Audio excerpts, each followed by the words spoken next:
Lep pozdrav, drage gledalke, dragi gledalci. Veseli me, da smo ponovno skupaj za celo naslednjo sezono. Za prvo oddajo, za začetek sezone, pa smo pripravili za vas majhno presenečenje. Z Irmo sva za vas in za nas pripeljala v Slovenijo gospoda Roda Hutchinsona in gospo Kathleen McGowan. Mislim, da gospoda Roda in Kathy naši gledalci že kar poznajo. Gospod Rod je tisti človek, kateri je z našim znanjem zlezel praktično iz položaja, iz katerega ni bilo več izhoda, razen še nadaljnjega trpljenja in smrti. Vsaj tako so mu rekli njegovi zdravniki. No, mi pa z našim znanjem in z našimi izkušnjami dokazujemo, da to pač ni res. Da vedno obstaja druga pot, da vedno obstaja najprej upanje in potem obstaja trdo delo. Irma, se strinjaš? Popolnoma.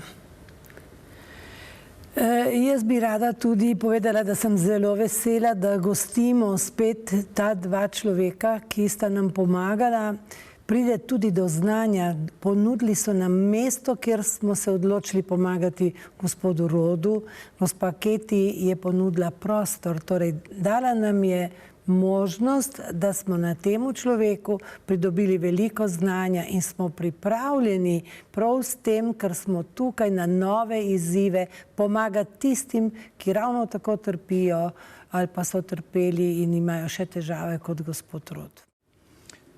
No, ker pa sta gospod Rod in gospa Kathy Američana, bosta govorila seveda v angleščini, za kar bomo v studiu poskrbeli skupaj, da bodo njihovi govori tudi podnaslovljeni. Sedaj bi pa predal besedo gospe Kathy. Kathy, warm welcome into Slovenia. Please introduce yourself. Thank you, Igor. Thank you, Irma.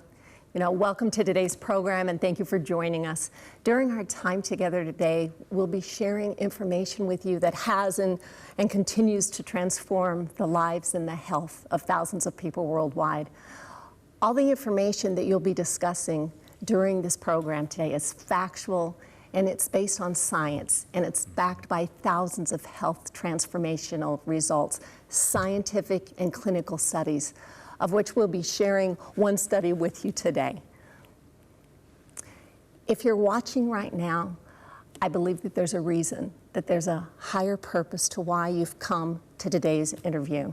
Number one, perhaps you or a loved one has all but lost hope in being able to reclaim your health, such as pretty much Rod had done, which you'll hear more about in a few moments.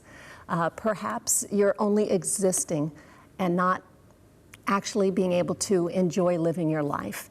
And what I mean by living your life is without pain and without suffering, without having the harsh feelings of the dangerous side effects and complications that prescribed medication does to our bodies.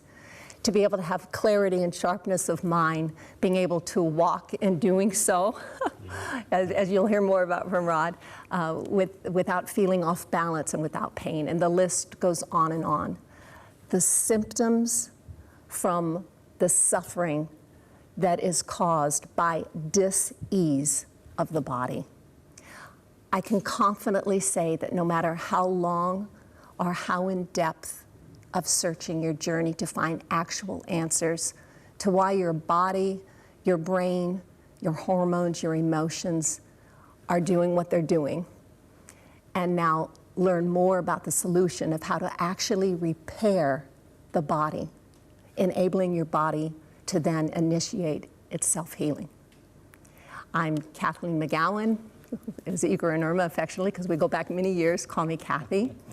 And just to give you a little bit, my background originally is in allopathic medicine, of which I transferred over to throughout the years. So I've been a holistic and natural medicine practitioner for a little over 45 years. And as Igor shared with you, I'm from the United States. It's just an absolute honor to be here today again. It's I can't remember how many visits I've had here. I would like to share with our audience very quickly how Igor and Irma, Professor Igor and Irma and I met. It was actually, we have a mutual friend. His name is Martin Strel. Martin Strel, I believe, which is known throughout Slovenia, all right, to be a big river man. He has swum the seas and rivers all throughout the world. And a documentary was made called Big River Man that was featured at Sundance Film Festival in Utah in the United States. And this is where I was there, and Martin and I had met. And I had the wonderful, life-transforming miracle of meeting these two marvelous people there. And this was back in 2009, 2008, right. 2009, 2009. Right. So 15 years. 15 years ago. Wow. And I get emotional, I'm sorry. It's okay. Little did I know that that trip to the Sundance Film Festival and meeting these two amazing people was not only going to change my life, but add another, and I would say the most important modality in allowing me to help people, as I have done throughout the 40 plus years. And that's how Igor and Irma and I met. And if I may, I'd just like to share a little bit. What a lot of people don't realize, the ones that have followed the story of Martin Strel, the man who swam the Amazon, what most people don't realize is along that journey on the Amazon, Martin literally was at one point close to death. Right. And basically a phone call, I'll say, was made. I'm shortening up things here. And Igor first flew out to the ship, and I believe later on Irma. And I'll just say this to be brief. It was through the work, the knowledge of Igor and Irma and what they do, their practice in thermoregulation and their products, that not only saved Martin's life, but allowed him to continue on to swim the Amazon, and which led to another Guinness World Record. And it was because of these two people and their work. So that in short. Now I'd just like to also explain in reference to my friend and client, Rod Hutchins, and how all this came about. So Rod and I met many years ago, all right? We've been friends, and Rod was practicing, was training, I should say. Rod was training to be able to, what's called a race at his own pace in the Ironman competition. And he and I had not met at that period of time. However, I was receiving phone calls, and I was very, very concerned of what was going on, but unfortunately, Rod and I were not able to connect at that period of time. We had not met. We had heard of one another, but we had not met yet. Right.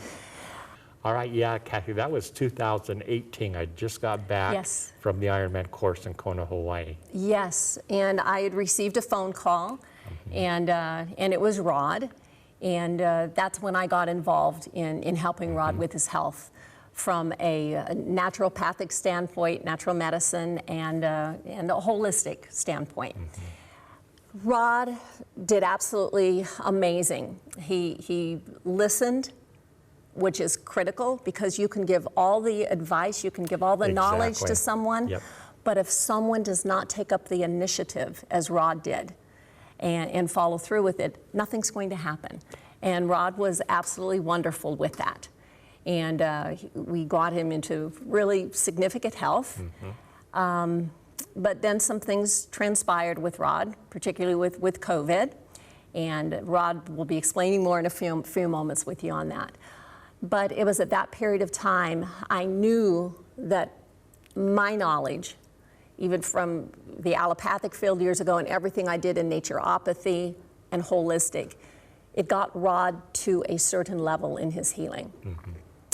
And at that period of time, I knew that the only thing that was going to save Rod's life was to introduce Rod to Igor and Irma. Yes. And so that's how this association began. And I think in saying that, what I would like to do is, Rod, if I can ask you to share what your journey to Houston was like and how all that happened. I arranged everything, but I'm going to let you. Sure. Please. Thank you for having us on the show. It's so great to be here in Slovenia. Wonderful, beautiful country, beautiful people. And it's been, again, amazing experience, just like it was in Houston. A very, very healing experience, miraculous experience. So going back to Houston, when I went to Houston, that was after 3 years of having COVID at a level that was very, very, very rare. Yes.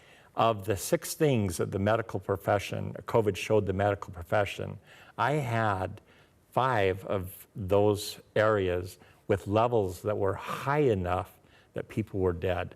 An example would be that my blood oxygenation rate was 33%. Now that's like holding your breath for 2 minutes and breathing for 1 for 2.5 years. Intense pain. It was incredible.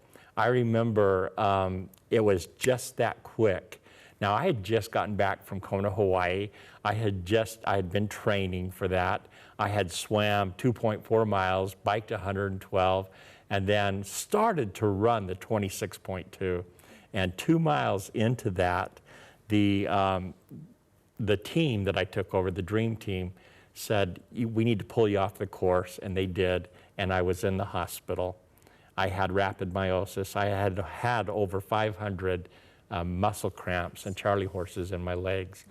So from there, we went into COVID, and just almost overnight, I ended up being bedridden, and not only bedridden, but intense pain and measurable pain.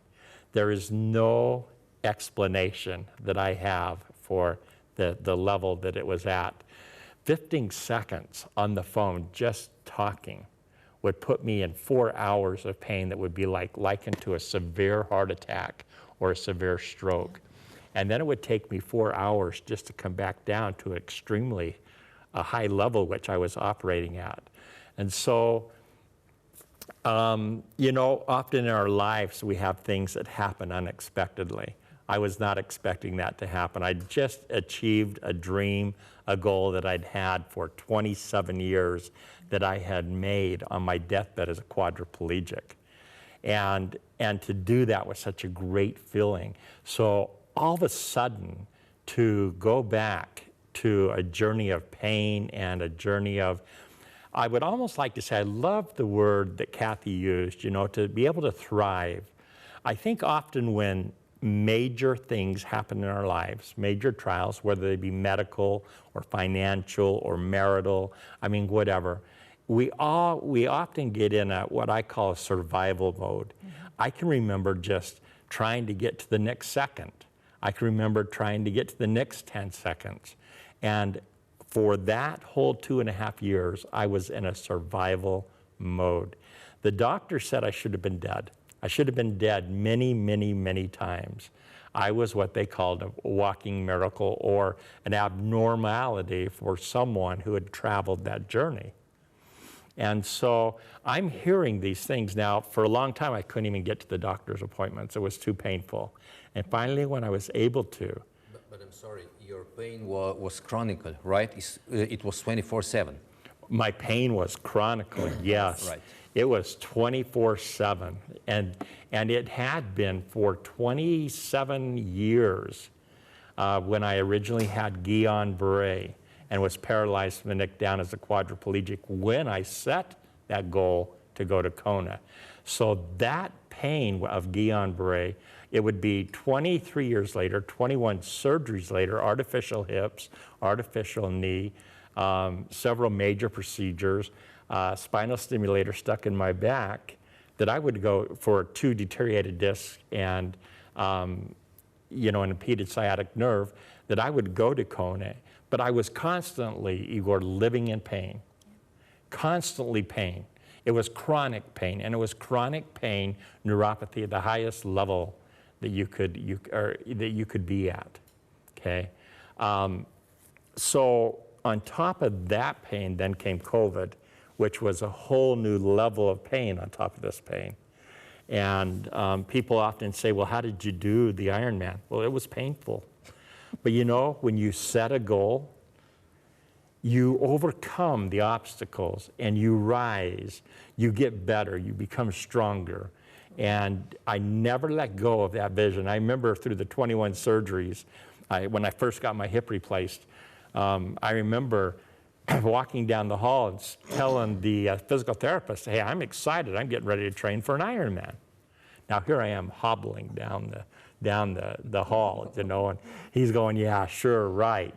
I would go back to that same hospital and have 9 more surgeries, and he never questioned that again. In fact, the next surgery was like, hey, how's things going for the training? And so COVID kind of just was a different experience at a higher level as far as pain and limitations. I couldn't do anything other than just survive. So when Kathy was so supportive. Just before that, when I got back from Kona, she put me on a plan of, you know, through holistic healing. And she had been in communication with Igor and Irma.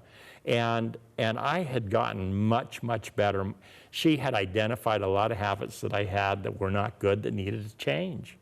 And because she had gotten a hold of me during that time, and I had gone through the habits, I think that's important to say. You know, we can have all the tools at our disposal, right?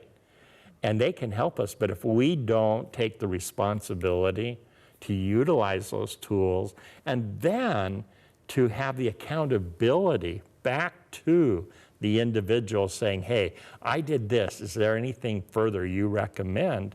We're not going to achieve our goals. We'll always remain in survival. That's the way. That's Yes. the only way. Yes. Yes. I absolutely agree with you, you know. Yes. So when I went to Kona, I was so far to deficit health-wise. Hobbling, I'd been in 27 years of severe pain with neuropathy, that I formed what I called an Iron Dream Team. Iron for Iron Man, but Dream Team because they were professionals that specialized in the areas that I needed help. And so each one stepped in with their specialty, and each one went ahead and helped me. And that's what allowed me to do it. But I had to have accountability to them. They weren't coming to me all the time saying, how's things going? I had to reach out and say, oh my gosh, this happened, what do you think? You know, and so that's just a whole nother story for a different time. You can go on our website, rodhutchins.com, and read more about that. But going back to COVID, so Kathy had gotten a hold of Irma and Igor, and they had been following my case all along, but I didn't know that because, again, I was in survival mode. I couldn't be on the phone. I couldn't do anything. And over time, as I got a little stronger, I adapted. Things didn't get better. I remained at 33% blood oxygenation rate all the way to Kona, or to Houston, Texas. Yeah, on oxygen. You couldn't even talk on the phone. No. It was very difficult for me to keep posted because Rod and I don't live in the same state. No. And Rod could not even get on the phone for 10 seconds. Well, if you want, you know, it's hard to understand what that's like, but I guess the only way I can say is 33% is 1/3, right? So that's like 2 minutes holding your breath, and then for 1 minute doing whatever you want for 2.5 years, 24 hours a day, 7 days a week. So the doctors had said... And you was also on oxygen, right? Oh, 6 liters of yes. oxygen. 6 liters of oxygen, yeah. High, really high dosage. And when I started to be able to move, because it required so much oxygen, wheelchairs, lots of wheelchairs. And when I'd go to my appointments, so painful, so very painful. Again, because everything you do requires oxygen. So the doctors, I was an anomaly. I was different. I should have been dead, but I wasn't. And how was I doing what I was doing when I should have been dead? And I had friends, I had dear friends and family that ended up getting COVID, 17 over all those years that ended up passing away with numbers less than mine. And so finally, I got to a point where Kathy had been in touch. She had been a true practitioner in caring enough to be reaching out, and she had the names of family members, so there was constant flow of contact. Yeah, we had a chain. She had a chain for the dream team, and she'd reach out to them and let them know how I was doing. But she finally arranged a call with Igor, and I'll never forget this, life-changing. Yes. You see, with challenges, you don't know just which one moment is going to change your whole life. So true. You just don't. So true. And often when you're in survival, you don't even expect it. Mm-hmm. You only hope it. And you hope it. And you hope it. And understand that the doctors were telling me I should be dead, so what hope did I have? Zero. Yeah. Right. Other than when I got back from Kona, the experience was so amazing for so many people all around the world. The story, it touched a lot of people, that my dream team asked if I would go back again. So I had set the goal to go back again. But 2 weeks later is when I got bronchitis pneumonia, and then COVID. So this conversation with Igor was on Zoom. And what a blessing the Sylvania nation and all the nations have to have them. Yes. Yeah. To have Igor and to have Irma. By the way, yesterday, Rod would have not been able to pick that glass up when we flew in. He'll get into that in a moment. I'm going to get to that in a moment. Yeah, thank you for, and see, I just think that it's natural now. It is. But yesterday, I couldn't raise my hands more than this. So anyway, Igor asked me a series of questions. He was very well versed with what had gone on. And basically, I said, so Igor, what do you think about Kona? All the doctors up to that point said, they looked at me like I was crazy. You should be dead. You're not going to Kona. You're going to be in a wheelchair. Didn't one of them even call a psychiatrist? They thought you didn't see a psychiatrist. That was when I was a quadriplegic. Yes, that's right. Yes. I'd just been told I'd be dead in 2 weeks. I couldn't even break a saltine cracker with my mouth. That's right. Yeah. I was in the ICU for 2.5 months, and he came in and said I was going to be dead in 2 weeks, and he was right. By scientific and all evidential facts. Right. I knew he was right. Mm-hmm. Yeah, from his perspective. From his perspective. From his perspective, well, and I have to say, even from my perspective. But you see, I believe that there's a power bigger than all of us in all of our lives. Absolutely. And that power intervened. And I remember I had a family member come in, and the next morning I'm saying, hey, just write down what I'm going to tell you. And he did, and I remember being so excited. Now, I couldn't even eat a saltine cracker. It would be like giving you a 2x4. And I was paralyzed from the neck down. And I remember saying to the doctor, I am so excited. As soon as I get out here, I'm going to start training for the Ironman in Kona, Hawaii. And you know what's funny? Not more than 20 minutes later, we had the head psychiatrist coming in. She thought I was on my deathbed journey out. Yes. Right. But I wasn't. No. Gost. Far from it. And you know, for those that don't know what the Ironman is, it's a world premier event. It's swimming 2.4 miles in the ocean, biking 112, and then getting off the bike and running 26.2, a full Boston Marathon. So I asked Igor, I said, hey, what are your feelings about this? And I'll never forget. He said, you know, wow, you have a straight uphill climb. And I'm going, yeah, that's a good assessment. And then he said, you know, I think it's doable. It's going to take a lot of work, but I think it's doable. I think in a year we can have you there, and you have to understand that's the first time in 2.5 years that I had heard anything positive to that. And so it was like, yes, we can do it. So we made arrangements. I flew out to Texas, to Kathy's office there, Irma flew in, and basically that was one of the hardest trips I've had. I hadn't traveled up to that point. I was flying all this distance. I had luggage. It took 6 people to get me through the airport with little luggage and to get me on the plane and off the plane. And finally, when I got there to Kathy's office, Irma was there with Kathy, and it's all that they could do to get me out of the car and into the house. That's where I was. And if you know Irma, she's just, both Irma and Kathy are just lovely people. They're wonderfully funny. They're very professional, but they can bring in a spirit of love and compassion, and that made all the difference. So we started going through the testing, and I didn't know what to expect, but I trusted it. And Irma was getting excited, and then next thing I know, Kathy's getting way excited, and then we've got to call Igor. And this is Irma and Igor. What I'm going to say is so important, because I never had a doctor or any other allopathic individual, and I have a lot of them that are just like family over the years on my journey. But Igor dropped everything he was doing right then. I hadn't even been there 24 hours, and he flew all the way to the United States. Yes. Right. And from there, we started our journey. So day 2, he's there, and day 1, there was a little change, but you have to understand, when you are so severe, just a teeny tiny change is huge. Yeah. It is. And so Igor got there, and we ran the Anessa several times, and I think we ended up doing the Anessa twice a day. The second day, I was feeling quite a bit much better. Now, you had to have to understand, I couldn't even walk. I'd pretty much been in a wheelchair for 2.5 years. Yeah, I had my oxygen there. Not able to walk. I had my oxygen You couldn't there. even get in the car.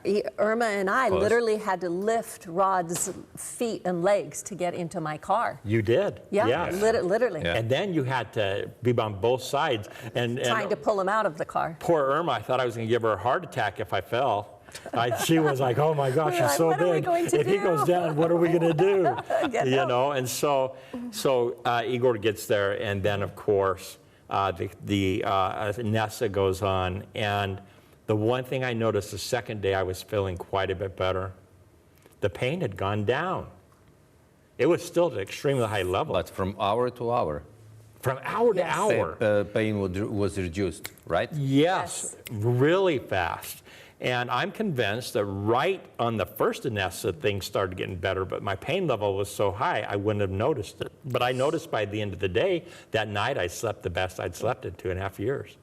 And then the next day I got better, and then the third day I got even better, and I had a really bad limp. And the third day going into the fourth day, that limp was gone. And it was like, gosh, I just noticed I wasn't on my oxygen. And it was the morning of the 4th or 5th day. And you were walking so fast, I couldn't even keep up with you. Yeah. So we went from a wheelchair with Irma and myself within 48 hours, from Irma and myself literally having to help him in and out of my car. It was terrible. To when he came down from his hotel that day walking, I remember, I'm a fast walker. And I couldn't keep up with you, and your limp was gone. It was amazing. We did the report that morning on how things had been. And again, that's one thing about Irma and Igor, is that they follow up. This is real-time healing. This is right then. It's not, okay, do this and get back to me in a month. And so I remember the 4th morning. I think it was the 4th morning or 5th. It was the 4th morning. Now, you've heard where I was. The 4th morning, I remember, I got this crazy thought. And I think sometimes we're given thoughts to test where we're at so we can get a testament of how far we've come. Yes. And that's very powerful. And I remember after our assessment, I said, hey, will you meet me over by the elevator? And I walked into the bathroom and I put on my swimming suit. Now, I had my swimming suit in my attaché case, so they had no idea this was coming. And we went up to the swimming pool. And I said, I would like to try swimming. I want to test where I'm at. And there was a lot of different mixed reactions to that. You have to understand, from somebody who's been so sick to, I have a video on my website of where I'd been in the pool 6 months earlier. I had to have a life jacket on. I had my daughter holding my oxygen. I had a dear friend holding me, and I couldn't swim. my goal, Igor, was just to go down and back. That's all I wanted to do. I couldn't do it. I had to pull myself, and it hurt so bad I was crying. But when I got done, that was a victory. It was a small but huge victory. So I'm thinking, I'm going to go get in this pool and swim. And you did? And Yes. you know what? Just like I that. did. Yep. I did. No And oxygen. no oxygen. I put my oxygen aside, and I got into the pool, and it took me a little bit. Again, you can go on rodhutchins.com and see that video, but I swam 200 yards that day, and 50 of that underwater, holding my breath. And from that day forward, I had no more chronic pain. Of 30 years, I had no COVID pain. I was pain-free, and I didn't need my oxygen. Now, just the day before I came, they'd given me 9 of these big tanks. Right. And 30 days after I got home, I returned all 9 tanks with the tabs still on them. So that was the journey. That was the journey that happened to Texas, and a miracle, life-changing journey. The change was so dramatic, so fast, that, again, it became a national, international sensation. And when I came home, people that knew me, it was just like you'd slapped them. There was just that look of like... It was difficult for them to perceive, Right. you know, from a wheelchair to complete functionality with no yeah, pain. Yeah, it was. And can you share the reaction not only of your family and friends, but of the allopathic physicians that had been treating you and everything? Please. The doctors were just astounded, because you have to understand, a lot of them had been following my case because it was so rare. And so I actually have 3 letters from a pulmonologist and from a geneticist, and then another letter that states that I was going to be wheelchair bound, that I would go ahead and be on oxygen, and that there was no cure for what I had. I got 2 For the rest of your life. I got 2 very rare diagnoses. I ended up with muscular dystrophy that I had all my life, and we didn't know till then. And then I had exercise-induced pulmonary arterial hypertension. And those 2 things were so very rare to the medical profession. And so for them to see someone so sick, you know, who had limited time, and then to see them walk in and say, hey, I'm back, it just was not comprehensible to them. Because they don't have the knowledge. Allopathic medicine, they don't train in that. Allopathic medicine, you look at symptoms and you're taught to either drug, cut, or burn. Yes. And that's it. So they had no reference point. They had no idea how it could be possible, because they don't understand Igor and Irma's work in thermoregulation That's and all the exactly products right. they've developed. They don't understand So, physics in human body. Exactly. Yes. Exactly. That's the difference. Exactly. And now you have all new results from your MD, that you don't have this diagnosis anymore, right? Yes. Correct. Yes. Irma and Igor were kind enough to come to the United States and to meet with some friends. And my pulmonologist, I had 7 lung function tests, pulmonary function tests. The first 6 did not even register on the chart. It looked like little kids' scribbles. And he read the first 2, and I had severe, severe, severe lung disease. Yes. And it was him that read that. And when I got back from Texas, there was a 7th one done. And in that, he read it, and the same place did it. And in that particular test, I'll never forget, and they have a copy if you'd like to see it, but in all capital letters, he said this patient has 103% of lung capacity to blow out and 109% to suck in. You know what makes that so extraordinary? Is that the test, they did a very, very, very rare test, and what they found out is I had lost 1/3 of my lung. So I was operating on 66%, and also at 33% blood oxygenation rate. So to be able to have those numbers with those statistics was just well, miraculous, amazing scientific expertise. But again, that is what Irma and Igor are all about. Their ability to be able to use this, Anessa, and to test in real time, and to be able to identify what's wrong, and then their research and the science and their knowledge on putting these oils and these different sprays together immediately heals the body. And of course, that's what this journey here to Slovenia was this time. Exactly. I mean, there's nothing like it. That's why they have literally transformed the health and the lives of hundreds of thousands of people worldwide, including my own, something that transpired, and obviously Rod's. But I'm sorry, Kathy, but I just must say this. You know, I remember when I met your MD. You remember in pain clinic? Yes, yes. When I tried to explain him what we were doing. Yes. He was listening. Yes. And then he said, look, Igor, I really don't understand what you are doing, what you are talking. Never mind. But thanks to help my patient. Yes. You know, this is a big difference between American and majority of Slovene doctors. Slovene doctors usually are saying that when they don't understand, they say, this is nothing, this is bullshit. Yeah. And that's so sad. I cannot agree with that. No. No. And they have 8 Such clinics. a talking is very limited talking. Yeah, know? Absolutely. They had 8 pain clinics, and he was very grateful, and he thanked you and Irma for getting me better. And of course, I stopped seeing him because there was no need to until recently. But anyway. Igor, I just have to comment on what you said, because that's so critically important for people to understand. And having come from the allopathic medical field, 45 plus years ago, I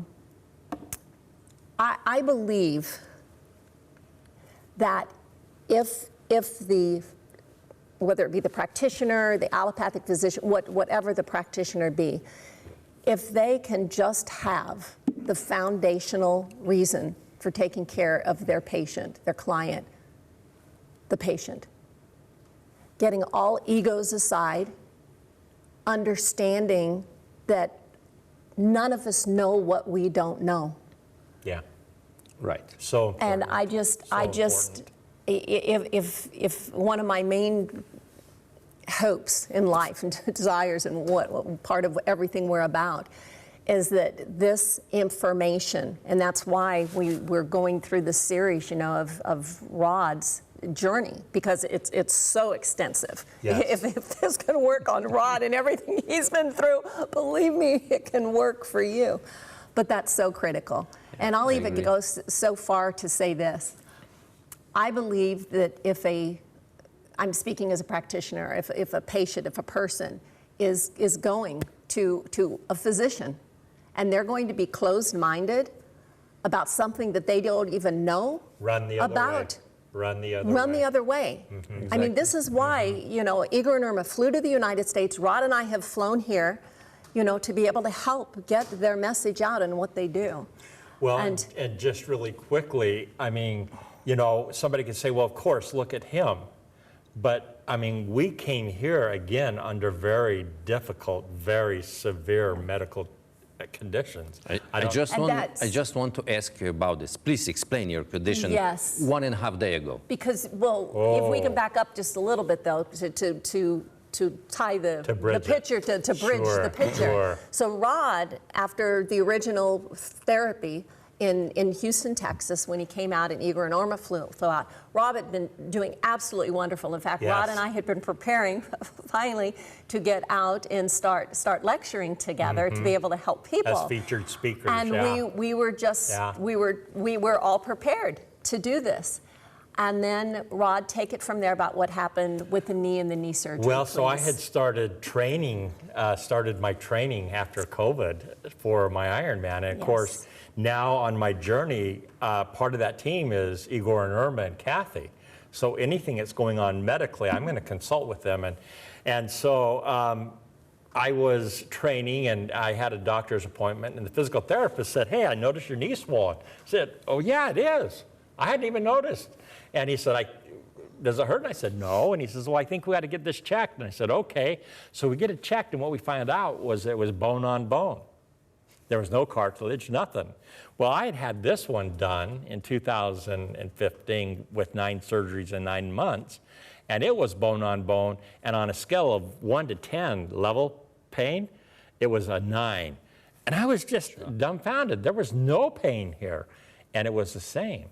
Again, a testament to how thorough your treatments are. They're not just temporary, you put the body in homeostasis and it stays. And so I consult with Kathy, and Kathy consults with Igor and Irma, and we decide that we're going to get this surgery done, and I'm going to get back to training. And our goal was to be in Kona, Hawaii this fall or early next spring. Well, again, we just don't know the challenges that are going to arise. And basically what happened is there were anomaly of errors made in the surgery that ended up being very serious errors. Yes. And I was in the hospital for 4 days, ended up with AFib and AFab, cardio conditions that I'd never had. I had a very sore knee. Contracted for infectious bacterial. Yes, we didn't know that yet. And what had happened is one of the medical providers did not listen to me. And again, what Kathy says, they're not believing in you. You run because they're only going to hurt you. Not intentionally, but that's the road, that's the path. And this medical provider did not listen to me. And as a result, I came out of that surgery, out of the surgery room, without any pain relief. An hour surgery and almost 4 hours of recovery. And because there was no pain relief, the pain was so high that everything they were giving me just was not happening, no matter how powerful it was. And that was traumatic. So a couple of days later, they finally were able to give a block that helped, and I went home. But from the time I came out of the surgery, I never stopped bleeding. And when I got home, the bleeding was more and more and more. And finally, it would be that within an hour, I'd have a bloody pad on my knee. And that took me back to the original surgeon, who said, "We've got to go back into surgery again." And you can only imagine, Igor, the apprehension I had. So we go into surgery, and in the surgery, they noticed that my flesh was starting to smell, and so they ran a test, and there was 3 bacteria. Bacterial infections. And anybody that wants those records can get that from you, Igor. And so that was a day surgery. I went home that night, and before that, there was just 3 places it was bleeding from. That night, there was 5. Long story short, I ended up on IV antibiotics, very, very strong, and I ended up with a wound vac. My original scar or cut was 4 inches, and then the second surgery, it was 9 inches. And so I was in bad shape. Now, chronic pain's gone, but my gosh, take your knee and cut it off without any pain relief, and it's going to hurt, you know. And so again, the power of Igor and Irma, and for those in the United States that are going to hear this, or if you're in Germany, or if you're in Italy, you want a practitioner that's going to be part of your team. And so Kathy was staying in touch with Igor and with Irma, and she was in touch with my children, you know, that could communicate. And those months, that IV antibiotic was so intense on my body, it was just destroying it. and cohesiveness, no energy, incredible pain. And it would be 4 or 5 months. And I said, Rod, enough. You did. I said, they're going to kill you. You because did. they wanted to continue this a minimum of 4 more months. And the infections. And I literally said, Rod, you've got to stop this. The infections never, they went down because of this, but they're still present. They were. They were still present. And infection create pain. Yes. Oh my goodness. So can you shortly explain in what pain you fly to Slovenia 48 hours ago? Oh my gosh. I don't know. Do you use the scale here in my gosh. Slovenia 1 to 10? Usually, 10 yeah. is pretty bad. I'd probably say about a 25. It was a difficult journey. I couldn't walk more than 100 feet. Yeah, you was at on a any wheelchair given again. time. I couldn't raise my arms more than this high. And not only that, but about 4 months after the surgery, I get tail-ended in an auto accident by a young lady. And she's going 45 miles an hour, and she hits me hard enough that on my vehicle it takes the midsection and bends the whole body frame down to 6 inches off the ground. So, and what that did is it threw my whole left side into the door, so my knee went into the door, my arm, I had an IV antibiotic, a port in there, and the next morning I couldn't use it because it had been damaged, so we had to pull that out. So I was in bad shape. I was in really bad shape. And can you explain how much time we need to reduce your pain? So, well, we actually got in, and by the time you were gracious enough to pick us up, I think it was about 8:30 p.m. Yeah. And this statement's really important because, again, it just shows the dedication of Igor and Irma. So, and honestly, Rod and I were tired because at that point in time, I think it had been a 30-plus hour journey. Well, and wheeling Rod in a wheelchair. yeah, the reason it had been is because I could not move fast. I could not. And so Kathy, being wise and again an amazing practitioner, knew that I would need 3 to 5 hours, depending on the flight, just to be able to get where we're going and to be comfortable. And you have to understand, before I got on that flight, I couldn't walk more than 100 feet at a time, and that would be, then resting. And I couldn't sit more than probably half an hour. And here we are on a 11-hour flight. Yeah, well, yeah. So we're, let's see, today's Wednesday, correct? Yes. Doesn't matter. So we flew in late Sunday night. Yes. Late Sunday night. They literally said, Rod, we're going straight to the office. They did, yeah. To run the ANESA and to start your treatment. Yeah. And so like 9 o'clock p.m., 9:30 p.m., we're at their office. You walk in, the condition you're in, and then today's Wednesday. Please. So understand that trip even exasperated the pain level. It took it even higher, and so they do the ANESA, and immediately Igor says, well, these are the things going on, and it's, again, real time. And so he says, this is what we need to do. He was able to identify what was causing the pain. And so he started applying the oils, he and Irma, and started doing the sprays. And probably about 10 minutes later, he says, so how are you feeling it? And I actually noticed probably about a 15 to 20% embetterment. And because of the whiplash, it caused pain nick, spine nick. My whole left side was numb and tingling, and my right hand was numb and tingling. So he does the treatment again before we leave, and it was like a 25% treatment improvement right then, which again, a small teeny bit is huge for someone that's been on my journey, but a 25%, that is enormous. And so we come in yesterday, and they start doing the treatments again, and we noticed, the one thing about the ANESA is it's scientific.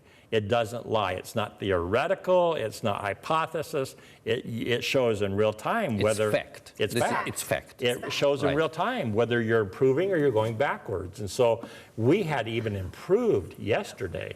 And what happened was, over the course of probably what you and I probably spent 2 hours after that and trying different things, he'd say, so how you feeling now? And I'd say, well, I've got really bad pain here in the back of my neck. So he was trying a couple of things, and it was like, wow, that helped. And then finally he says, well, let's try this spray. And now I could raise my hand that high going into yesterday morning. When he tried that. With pain. Oh, with pain, with intense pain. So when he tried that spray, it was like, look, Igor, I can do this. But then I noticed I had severe pain right here. And he says, well. In upper arm. Yeah, let's try this oil. And so he tried that oil, and it was probably not 2 minutes later. I was going, look, no pain. Like now. Like now. Just normal. I couldn't have done this. Yeah. And so then he and Irma started addressing the spine. We're still addressing the lower leg. But we walked to the cafe yesterday, what, 200 meters? With zero problem. With no pain. Yeah, zero problem. And just like Texas, the only thing that's kind of lacking right now is my limp, and it's even better. You know, and we're only here, we've only, what, 48 hours? 48 hours. And we're going to be here for a week. So understand that what Igor and Irma does, you're not going to find anyone else out in the world, in my opinion, that can do that fast. Even the doctors that are on my team in the United States honor and praise them. And they want to know how this journey is. In fact, my cardiologist, when we got because we had to take out the port, I had to go in and see her again, and I had AFib and AFib. I've got the tests. And I said, so what do you recommend? She goes, you're going to Slovenia. And I said, yes, I am. She says, well, I recommend you talk to them, see what they want to do, and then we'll talk when you get back, and we'll do what they want done. This is a cardiologist, a board-certified cardiologist in the United States, and he referred to you. A good doctor with the responsibility to the patient. Yes. Yes. And now I think it's time to give few words. Yeah. Okay. Please. Hi, Liz. No, bom govorila v slovenščini. Mi govorimo zdaj o bolečinah, že ves cajt, in vemo, da imamo ogromno tablet, ampak malo načinov brez tablet, kako pride do brezbolečinskega stanja. Zato, ker se ne poglabljamo, kaj sploh bolečina je. Bolečina je zastoj toplote v pretoku, v našemu sistemu, in mi moramo ne zdraviti bolečino. Kam jo bom prijela, kaj bom naredila z njo, kaj jo bom dala v tableto v bolečino. Ne gre. Treba odpraviti. Mi moramo popraviti sistem, telo, da bo bolečina postala gonilno sredstvo.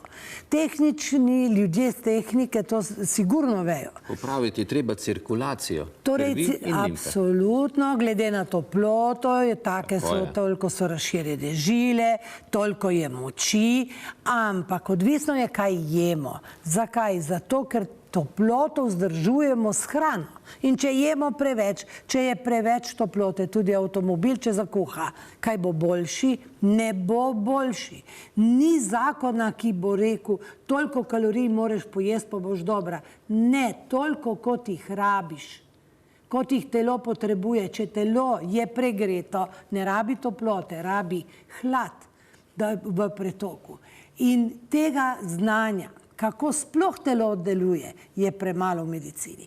Z moje strani jaz lahko povem, noben zdravnik ne zna, kako telo deluje.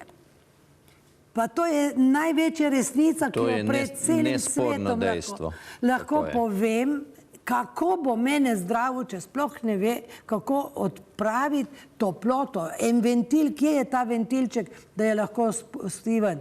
V gradbeništvu, v mehaniki, v strojništvu vejo, kaj je jalova energija. Torej, če mi pridobimo preveč toplote, pa naj bo to s športom, z delom, z zdravili, z drogami, s pijačo, ko se ta odvečna toplota, ki jo ne porabimo, ohladi, to je smrt za naše ožilje. To je jalova energija. In dobro bi bilo, če bi vsi, ki delamo z ljudmi, prečitali, kaj je to jalova energija, da bi znali, da jo moramo se rešiti. Ali jo moramo toplo ali mrzlo potrošiti ali pa jo moramo odvesti iz telesa. Zato pri stroju v jalu energiji odvajajo telo. Če ne, se stroj pokvari. In človekovo telo, spoštovani gledalci, ni nič drugega kot en perfekten stroj, ki ga ta nori človek ne obvlada. In deluje po svojih zakonitostih. To pa so zakonitosti termodinamike.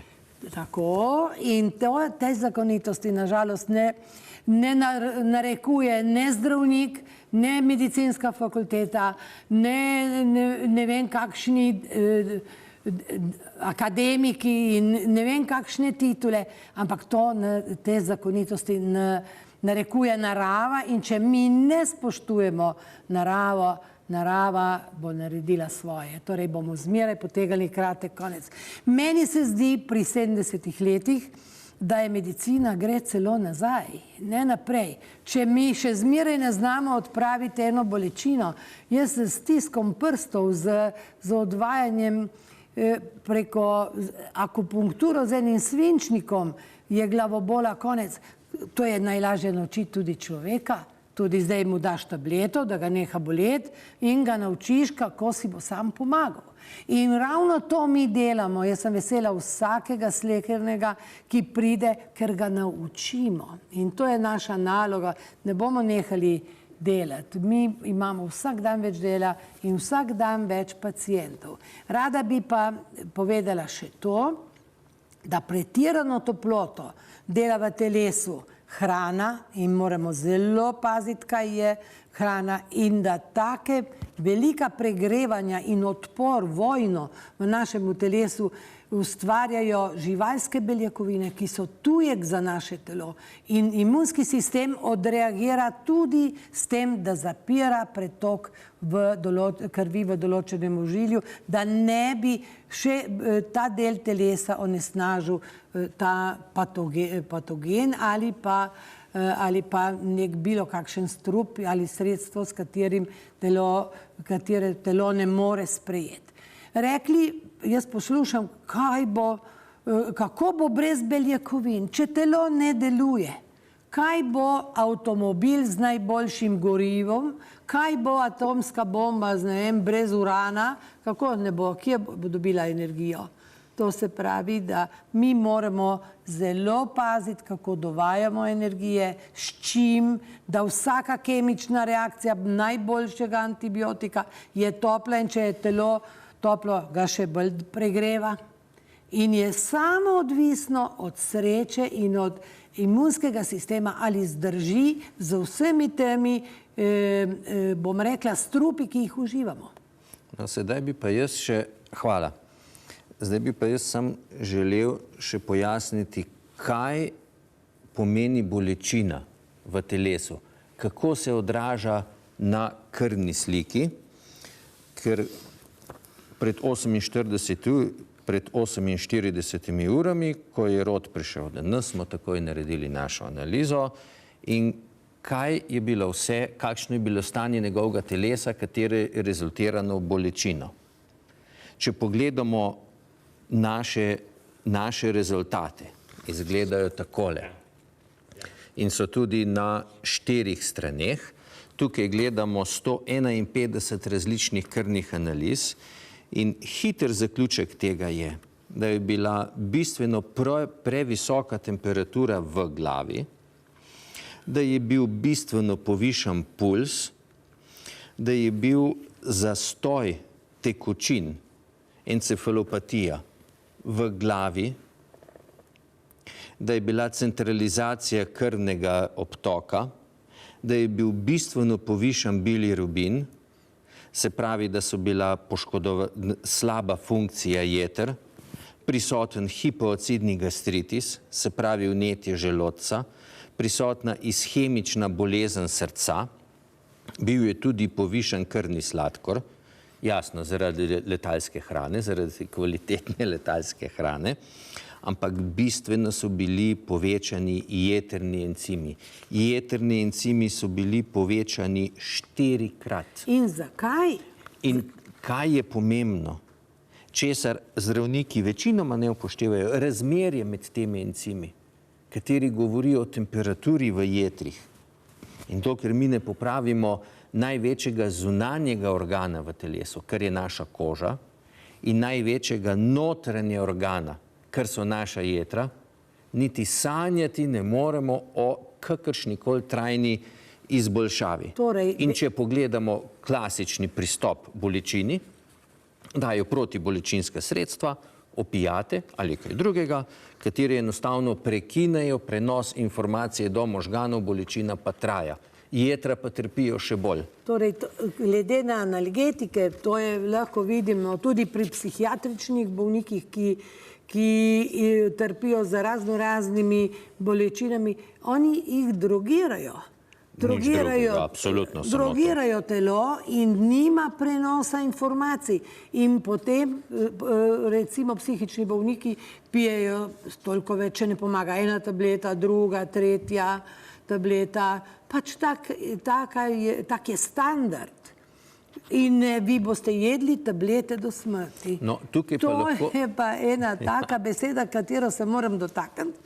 Kako lahko en zdravnik meni reče, da bom jedla tablete do smrti, kaj se nobeden bolj pameten od vseh teh nas zdaj ne bo rodil, ki bo najdel nekaj novega? Kar se pa tiče psihiatrije, pa moram povedati, da sva bila konec julija na World Health Summit v Berlinu. To, bom rekel, je smetana svetovnih zdravnikov in nege, kjer je en izraelski, prav tako psihiater, ves ogorčen povedal, da psihiatrijo takšno, kot je, bi bilo treba prepovedati. Ker to ni popolnoma nič drugega, kot zloraba, zaupanje in samo dobesedno drogiranje ljudi. Zato obstajajo posnetki, zato obstajajo znanstvene podlage, lahko si jih pri nas tudi dobite, lahko vam damo tudi ime tega človeka. Pa vendar, ko smo mi popravili dva največja organa pri rodu, se pravi, ko smo popravili njegovo kožo in ko smo v nekaj trenutkih ohladili njegova jetra, dodali dovolj cinka, da je bila jetrna funkcija boljša, je bolečina začela popuščati. In porabili smo točno pol ure in rod je bil brez bolečin. Torej, rod bo mogel hoditi na protibolečinske v Slovenijo, ker bo samo Ni res. Rod je že brez bolečin in tako bo tudi ostalo. I'm sorry, guys. Oh, you're fine. You're fine. We know it's good. We know it's good. Anyway, you will do one more trip in Slovenia. Now, I was explaining your condition, yes. What is causing the pain, what is source, what is the root of the pain. Yeah. That this is not, pain is not coincidence. Yes. No. Pain is never coincidence. It's always consequence of very, very deeply wrong biochemical processes in human body. Yes. This is always like this. Yes. But allopathic medicine understands pain completely different way as we do. But this is this big difference. This is why we can be successful on natural way with zero side effects. Well, allopathic medicine cannot claim this. Well, and what happens with allopathic, at least on my journey, is when my body would build tolerance to one, they'd put me on a heavier one. Exactly. And then I'd have other additional side effects, and then another one. And so my health was going down. Exactly. And your program that you and Irma have, from immediately you identified the foundational problem. So they're taking care of the symptoms, much like a Band-Aid on a broken arm. Exactly. You guys addressed the actual cause of the problems. They repair the body. And then you repaired the body. And so, I mean, to do this is just, again, I think this is as miraculous as Texas was. And I just... It's not. It's just a small piece of knowledge. It's a small piece of knowledge. It's not coincidence. Right, right. Because you cannot repeat coincidence. Right. Correct. They understand how the body works, and then they formulated the products. Yeah, but I want to invite everyone, not only in Slovenia, but all around the world, to follow this journey through through Igor and Irma all the way to Kona, because together we're going to be there and we're going to cross that finish line. Of course, of course. So I get information from back. It's same destiny as every show. In short time, we must finish. Right. So Rod and Kathy, thank you so much. Thank you. To coming to Slovenia to visit us, and thank you so much for your readiness to share your experience, your life experience with all of us. Thank you. So thank you so much. Well, we thank you, and I thank you for trusting in me to bring this about with Igor and Irma. Thank you both so much. Thank you. Dragi Rod and Kathy, hvala za vaš obisk, vajin obisk. Niste obiskala samo naju dveh. Zahvaljujem se vam v imenu vseh Slovencev, ki bodo ponovno slišali, da obstoja nekaj, kar je dobrega za njih. Da bodo iskali rešitev in naredili nekaj več za svoje zdravje. Sigurno pa, kar je moja želja, da bodo s tem, ko se bodo naravne medicine naučili, potrebovali manj zdravil in imeli boljše rezultate. Hvala vsem. Tako, drage gledalke, drage gledalci, hvala, ker ste si vzeli čas za nas, pa vendar bi želel izpostaviti vodilo današnje oddaje. A veste, ko si bolan, ni dovolj samo želja. Bistveno vprašanje, kaj sem sam pripravljen narediti za to, da se bo moje zdravje izboljšalo. Tukaj vam vsak lahko da samo dobre napotke. Na vas pa je, da sami sebe vprašate, kaj ste pripravljeni narediti. Kajti bolezen ali bolečina ni nič drugega, kot govorica vašega telesa, tako kot ravnaš s svojim telesom, ni prav. Ni v redu. In če želite izboljšanje, morate biti pripraviti na spremembe. A veste, že Einstein je rekel, kaj je definicija norosti. Norost je, če vedno počenjaš eno in isto in pričakuješ drugačne rezultate. Hvala za razumevanje. Nasvidenje.